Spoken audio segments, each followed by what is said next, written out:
Hello students, welcome back our YouTube channel study circle 24। Dear students, आज के video में हम बात करेंगे क्लास 8 का मॉडल पेपर, सब्जेक्ट जो है हिंदी। ठीक है, तो आपको सारे सब्जेक्ट का हम इम्पॉर्टेंट क्वेश्चंस, ये मॉडल पेपर हम आपको एक्सप्लेन के साथ बताएंगे आपका, जिससे कि आपका एग्जाम बहुत अच्छे से जाए और सारे के सारे क्वेश्चंस आपको बन सके। ठीक है, तो चलिए वीडियो को स्टार्ट करते हैं। और यदि आप चैनल पर नए हैं तो चैनल को सब्सक्राइब कर लीजिएगा, साथ ही बेल आइकन का बटन जरूर प्रेस करिएगा, जिससे कि आपको लेटेस्ट वीडियो की अपडेट मिलती रहे। तो पहला प्रश्न देखेंगे हम, आपके पास ऑब्जेक्टिव, ये जो 80 नंबर का आपका पेपर रहेगा, तो सबसे पहले ऑब्जेक्टिव क्वेश्चन ही रहेंगे आपके पास, लगभग 15 नंबर के। तो देखिए, पहला प्रश्न है आपके पास, नई उषा कविता के कवि हैं। तो आपके पास ऑप्शन है डॉक्टर ज्ञान चतुर्वेदी, सत्यनारायण लाल, सुमित्रा नंदन पंत और अब्राहम लिंकन। तो इसका करेक्ट आंसर क्या होगा? ऑप्शन नंबर ब, यानी सत्यनारायण लाल। अगला प्रश्न है, भाववाचक संज्ञा कौन सी है ना? तो जो आपके पास दिया हुआ है, मीठा, सुंदर, गहराई और मधुर। तो इसमें से आपको भाववाचक संज्ञा आपका स हो जाएगा, गहराई। ठीक है, फिर है अगला प्रश्न है आपके पास, पानीपत का युद्ध कब हुआ था? आपके पास ऑप्शन है 1761, 1764, 1763 और 1526। तो इसका करेक्ट आंसर क्या होगा? 1526। अगला प्रश्न है, अव्ययी भाव समास है ना? राजपुरुष, यथासंभव, माता पिता और भाई बहन। तो इसमें से जो यथा और संभव है वो क्या है? अव्ययी भाव समास है। अगला प्रश्न देखिए, उपसर्ग पूछा गया है कि उपसर्ग युक्त शब्द है ना? जो आपके पास ऑप्शन दिया हुआ है, जैसे अभिनव दिया है, अपहरण दिया हुआ है, अप्राप्य दिया हुआ है और अभित, इसमें से उपसर्ग बताना है। तो ऑप्शन नंबर जो स दिख रहा है ना, वो क्या होगा? इसमें देखिए ये जो क्या लगा है, उपसर्ग। उपसर्ग क्या होता है? शब्द के पहले लगता है ना, शब्द के पूर्व में जो जिसे जोड़कर हम बताएं वो क्या होता है? उपसर्ग होता है। और जो अंत में लगता है वो प्रत्यय कहलाता है। ठीक है, तो अब अगला प्रश्न देखिए, रिक्त स्थान की पूर्ति के लिए दिया हुआ है, छांव शब्द का विलोम है। तो मतलब धूप यानी घाम ना। जादूगर स्वभाव का व्यक्ति था, तो शांत स्वभाव का था। लुकमान एक था गुलाम। और भौरा डैज में बंद हो गया, किसमें? कमल में ना। फिर शिखंडी नामक पात्र डैज युग में हुए, तो द्वापर युग में। ठीक है, अब अगला आपके पास ये 10 हो गए। फिर एक वाक्य में आपको उत्तर देना है, जैसे कि पल्ला मारना का क्या अर्थ है? तो भाग जाना। प्रस्थान का विलोम आगमन। 1857 की क्रांति के समय बिहार में जगदीशपुर के महाराज कौन थे? तो कुंवर सिंह थे। राम कहानी सुनाना, मुहावरे का अर्थ लिखना है, तो आप बीती बताना हो गया। निम्नलिखित संकेतों की पहचान बताना है आपको ना। ठीक है, तो आप देख सकते हैं यहाँ पास क्या क्या आपके पास दिया हुआ है। अ नंबर में ये पहचान दिया हुआ है और यहाँ पास ब नंबर में। तो ये वाला क्या होता है? आप देखे होंगे कि हॉस्पिटल वगैरह में, स्वास्थ्य केंद्रों में इस प्रकार का चिन्ह लगा होता है, तो वो प्राथमिक स्वास्थ्य केंद्र का हो गया। और इस प्रकार आप भी जब कभी भी कहीं आप जाएंगे, जो गाड़ी खड़ी करने का जगह होता है ना, या फिर कोई ऐसी जगह जहाँ जगह तो है लेकिन वहाँ गाड़ी खड़ा करना वर्जित है, तो वो पार्किंग निषेध होता है, तो वो इस प्रकार का लिखा होता है। ठीक है, ओके, साइन बोर्ड लगा होता है।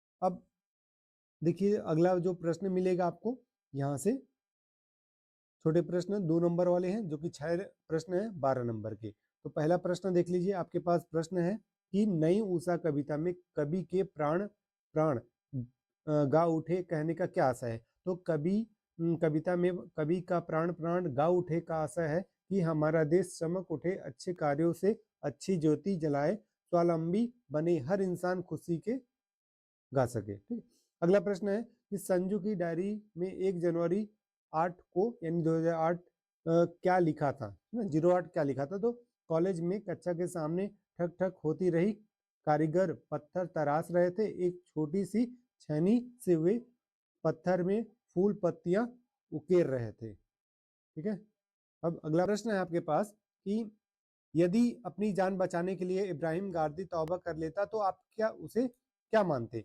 यदि इसका उत्तर कि यदि अपनी जान बचाने के लिए इब्राहिम तौबा कर लेता तो हम उसे कायर एवं स्वार्थी देश का गद्दार मानते। प्रश्न है, अगला प्रश्न, कुंवर सिंह विश्वनाथ पर क्यों नाराज हुए? तो विश्वनाथ महाराज कुंवर सिंह को घायल समझकर उसके भाई अमर सिंह द्वारा भेजी गई चिट्ठी को नहीं पढ़ता है, तब कुंवर सिंह विश्वनाथ पर नाराज हुए थे। अगला प्रश्न है, हिरोशिमा और नागासाकी नामक स्थान कहाँ स्थित है? तो ये जापान में स्थित है।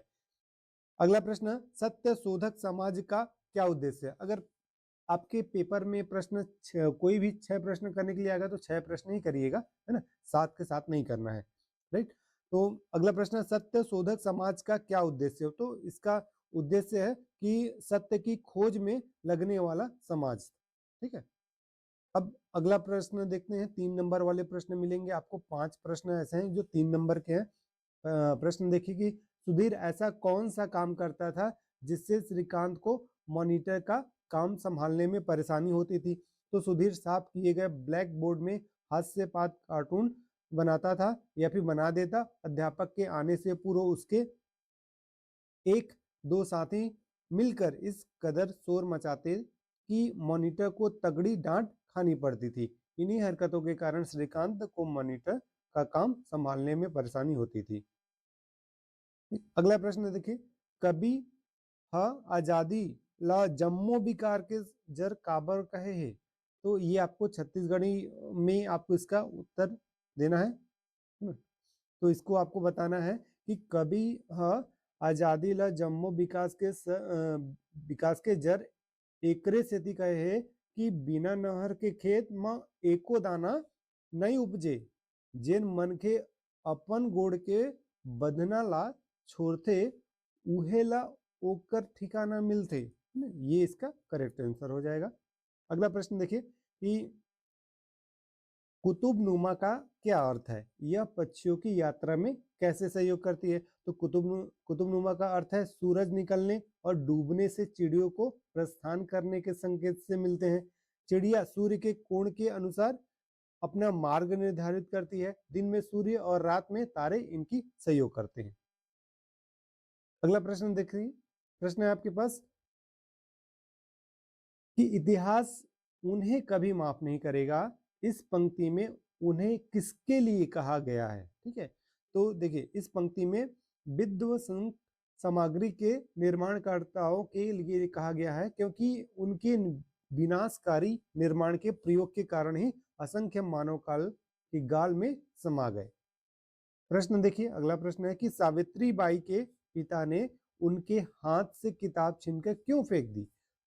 इसका सही आंसर है यहाँ पास कि सावित्री बाई पढ़ी लिखी नहीं थी। जब वह अंग्रेजी की किताब के पन्ने पलट रही थी तभी उनके पिता ने उनके हाथ से किताब छीनकर फेंक दी और सावित्री बाई को यह कहकर शांत करा दिया कि हमारे समाज में पढ़ने का अधिकार सिर्फ ऊंची जाति के पुरुषों को है। ठीक है, अब आपको मिलेगा 4 नंबर के 4 प्रश्न। ठीक है, तो 4 नंबर के जो 4 प्रश्न है उसे भी आप देख लीजिए यहाँ से, है ना।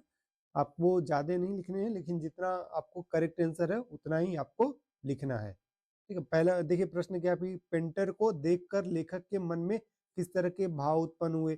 फिर अगला प्रश्न मिलेगा कि लेखक के अनुसार जीवन के पथ पर अकेले चलना क्यों कठिन है। नेक्स्ट है कि शिखंडी कौन थे और क्यों प्रसिद्ध हुए। फिर अगला प्रश्न, लुकमान ने बकरे के शरीर के सबसे अच्छे व बुरे हिस्से का चयन में जीभ को ही क्यों चुना।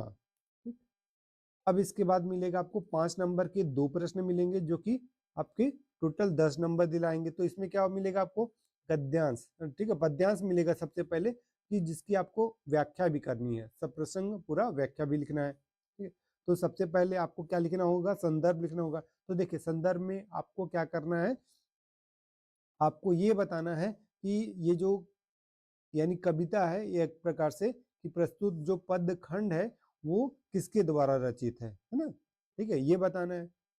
और प्रसंग में आपको बताना है जो ये जो पंक्तियां दी हुई हैं उसमें किसका वर्णन किया गया है। ठीक है, इसे आपको बताना रहेगा। और व्याख्या, इसी को आपको अपने शब्दों में यानी उसके अर्थ सहित उसको व्याख्या करनी है। ठीक है, ये पद्यांश का हो गया।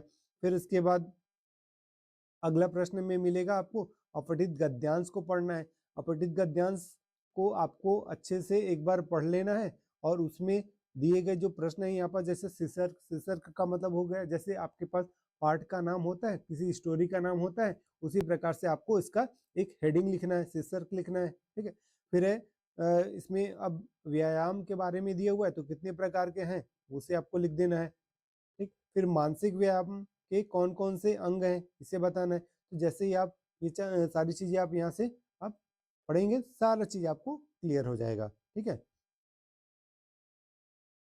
फिर इसके बाद मिलेगा आपको दीर्घ उत्तरीय प्रश्न, यानी 6 नंबर के 2 प्रश्न मिलेंगे, जिसमें आपको क्या लिखना होगा, अपने प्रधान पाठक को यानी प्रधान अध्यापक को स्थानांतरण पत्र हेतु आवेदन पत्र लिखना है। ठीक है, अब आवेदन पत्र के लिए आपको क्या लिखना है, तो देखिए पैटर्न आपको यही फॉलो करना है। ठीक इसी प्रकार से आपने ये लिख दिया कि सेवा में श्रीमान प्रधान अध्यापक अपने साला, यानी पहले जो आपके पास पेपर में जो दिया रहेगा है ना, स्कूल का नाम वही लिखेंगे आप। ठीक, विषय लिख दीजिएगा, फिर उसके बाद यहाँ से मान्यवर, ये कॉमा ध्यान रखिएगा। फिर इसके बाद यहाँ से लिखना स्टार्ट करिए कि विनम्र निवेदन है कि मैं आपके विद्यालय की कक्षा 8 का नियमित छात्र हूँ। मेरे पिताजी का यहाँ से दूर के लिए स्थानांतरण हो गया। कोई भी आप जगह दे सकते हैं, अगर जो प्रश्न में आपके दिया हुआ है, अगर नहीं दिया है तो आप कुछ भी डाल सकते हैं। इस कारण मैं अपना अध्ययन इस विद्यालय में जारी नहीं रख सकता, अतः मुझे विद्यालय छोड़ने का प्रमाण पत्र प्रदान करने की कृपा करें। मैंने विद्यालय का शुल्क, पुस्तकें आदि जमा कर दी है, विद्यालय का कुछ बकाया नहीं है का प्रमाण पत्र संलग्न उसमें आप कर दीजिए, और आप यहाँ पास अपना नाम और क्लास वो लिख दीजिए और दिनांक लिख दीजिए। ठीक है, अब इसी प्रकार से शुल्क माफी के लिए है, तो शुल्क माफी के लिए भी आप इसी प्रकार से लिखेंगे। तो शुल्क माफी के लिए भी आप क्या करेंगे, यहाँ से सारा चीजें आप लिख देंगे, और फिर अपनी यानी थोड़ा सा जो आपकी एक प्रकार से आर्थिक स्थिति है उसके बारे में आपको बताना होगा यहाँ पास। ठीक है, अब अगला प्रश्न मिलेगा आपको, इनमें से आपको करना है निबंध लिखना है। ठीक है, देखिए आपके पास टॉपिक क्या क्या है, आदर्श विद्यार्थी, राष्ट्रीय पर्व, पर्यावरण। तो इसका पीडीएफ आपको कहाँ मिलेगा, ग्रुप में मिल जाएगा, व्हाट्सएप ग्रुप में, व्हाट्सएप ग्रुप और टेलीग्राम चैनल। ठीक, वो आपको कहाँ मिलेगा, आपको इस वीडियो के डिस्क्रिप्शन में उसका लिंक दिया है, आपको वहां से ज्वाइन करके ग्रुप को ज्वाइन कर लेना है, तो आपको वहां से इसका पीडीएफ भी मिल जाएगा। ठीक है, ओके, तो आज के वीडियो में इतना ही। मिलते हैं नेक्स्ट वीडियो में, हम आप लोगों के लिए सारे सब्जेक्ट के ऐसे ही वीडियो हम लेकर आएंगे, सारे इंपॉर्टेंट क्वेश्चंस। तो यदि आप चैनल पर नए हैं तो चैनल को सब्सक्राइब करके चैनल को लाइक और शेयर जरूर कीजिएगा। मिलते हैं नेक्स्ट वीडियो में, तब तक के लिए थैंक यू।